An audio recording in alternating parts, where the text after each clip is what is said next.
ചൈനയുടെ ചാങ്ഫോർ എന്ന പേടകത്തിൽ സൂക്ഷിച്ചിരുന്ന ചില വിത്തുകൾ മുളച്ചു എന്നതാണ് സത്യം. 2019 സംഭവം. അവരുടെ ലാൻഡറിൽ കടുക്, ഉരുളൻകിഴങ്ങ്, പരുത്തി തുടങ്ങിയ ചില ഇനങ്ങളിൽപ്പെട്ട വിത്തുകളുടെ ഒരു ചെറിയൊരു ആവാസ വ്യവസ്ഥ, അതായത് അതിനെ മൈക്രോ ലൂണാർ എക്കോസിസ്റ്റം എന്ന് പറയും, അതാണ് ഉണ്ടായിരുന്നത്. അതിലെ ചില വിത്തുകൾ മുളച്ചു.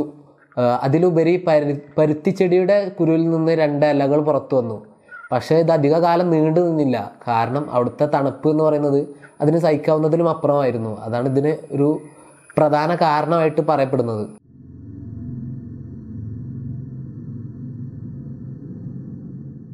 ചന്ദ്രനിലെ മണ്ണിൽ ചെടി വളർത്തുന്നതിന് അമേരിക്കയിലെ ഫ്ലോറിഡ സർവകലാശാലയിലെ ഗവേഷകർ വിജയിച്ചിരുന്നു. 1969-72 കാലഘട്ടത്തിൽ അപ്പോളോ ദൗത്യത്തിൻ്റെ ഭാഗമായിട്ട് ചാന്ദ്രയാത്ര നടത്തിയവർ ചന്ദ്രനിൽ നിന്ന് മണ്ണും പാറയും ഭൂമിയിൽ എത്തിച്ചിരുന്നു.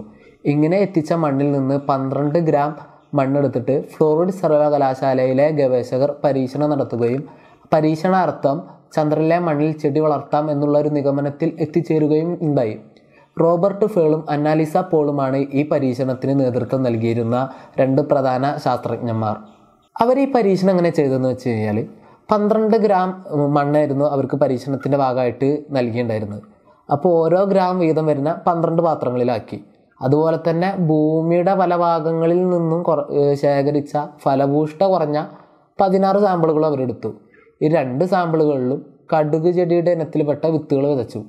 അതിനുശേഷം അതിലേക്ക് വെള്ളവും വളവും ഒരുപോലെ നൽകി. ഏകദേശം ഒരു 3 ദിവസത്തിന് ശേഷം തന്നെ 2 സാമ്പിളുകളിലും മുളകൾ വന്നു തുടങ്ങിയിട്ടുണ്ടായിരുന്നു. ഭൂമിയിലെ ചെടിയും ചന്ദ്രനിലെ ചെടിയും തമ്മിൽ താരതമ്യം ചെയ്തപ്പോൾ ചന്ദ്രനിലെ ചെടിക്ക് ഭൂമിയിലെ ചെടികളേക്കാൾ ശേഷി കുറവായിരുന്നു.